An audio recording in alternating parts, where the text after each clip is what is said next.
పశువు కన్నా టీయం కదా. అయితే ముల్లోకానికి పోతే నేను మీ తండ్రి, నీకు గురువులు అయిన మేము ఈ దానవలోకం అంతా పశువులని అని ఉన్నది. హరి గురు దోచిన పాపం కదా. పాపం పాపం అంటూనే గురువులకు పంగనామాలు పెడుతున్నానే. రోజా నా ప్రార్థన ఆలకించండి.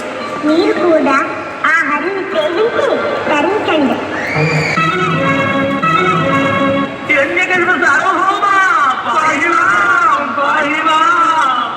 దానవేశ్వర, నీకు వేరే నమస్కారము. నీ కుమారునికి చదువు చెప్పుడు మా వల్ల కాదు కాదు. ఏమి ప్రహ్లాదుడు హరిభక్తి మానలేదా? తాను మానకపోగా తోటి బాలుడిని అందరినీ చెడగొట్టుతున్నాడు. వారందరినీ మాకు అవిధేయుడే కాక వారికే మాకు పంగనామములు కూడా పెట్టించినాడు. వారికి హరిభక్తి బోధించి వారికి హరినామ సంకీర్తనము చేయించినాడు. మాతో కూడా చేయించి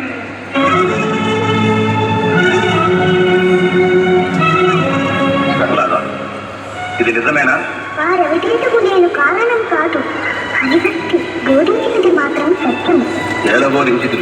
నేను నమ్మినది వారికి చెప్పితేనే. నువ్వేమి పండితుడవా? కాదు. మరి గురువులు చెప్పినది ఎలా వినలేదు? అసత్యముగాను వినలేదు. ఏది అసత్యము? శ్రీ విష్ణువు భగవంతుడు కాడు అన్నది అసత్యము. మరి ఏది సత్యం? శ్రీహరి భగవంతుడు సర్వేశ్వరుడు అన్నది సత్యము. ఆవేశపడుతుంది నాయన. నాన్నగారు నేను నొప్పించడం ఆయన చెప్పినట్లు వినకూడదా? అసత్యం ఎట్లు పలుకోగలనమ్మా?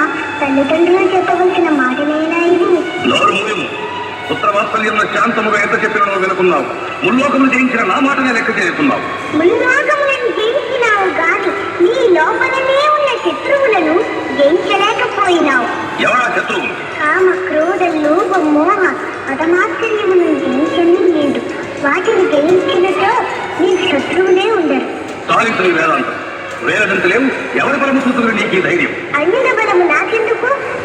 బలయుతులకు దుర్బలులకు బలమెవ్వడు నీకు నాకు బ్రహ్మాదులకు బలమెవ్వడు ప్రాణులకును బలమెవ్వండు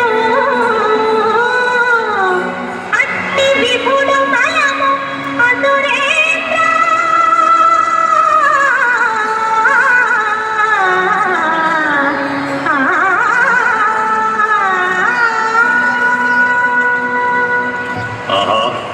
వీని యాగడము తుది మించే రాగమన పడుతున్నది. దండనాయక, వీడు సామధానుల వల్ల దారికున్నాడు. దండోపాయమే వీనికి తగిన శిక్ష. హరిభక్తి మానంత వరకు అన్నపానములు లేకుండా చీకటిలో బంధించండి. స్వామి అంత శిక్ష వలదు. పచ్చివాడు మన్నించండి. లీలావతి, నీకు తెలియదు. మొక్కగా వంగనిది ఏం రానయ్య వంగ. దండనాయక, నా ప్రార్థన ఆలకించండి. లీలావతి, ఇది నా సంతోషమునకు బాలుని క్షేమమునకి కొంత కాఠిన్యము తప్పదు.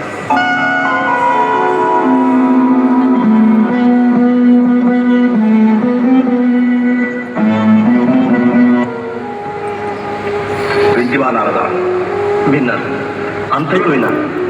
ఇంత చిన్న వయసులోనే ప్రహ్లాదుడు ఇన్ని మాయలు ఎటులు నేర్చినాడో నా ఊహకు అందుతుంది. దానవేంద్ర, నీ వదినతో ఇది ఊహాతీతమే. కానీ నా మనసులకు ఒకటి తోచుతున్నది. ఏమది? అయ్యో, చెప్పిన ప్రహ్లాదునకు అపాయం వినబడించునే. ఏమది నారద? చెప్పు. ప్రహ్లాదుడు అమరుడు.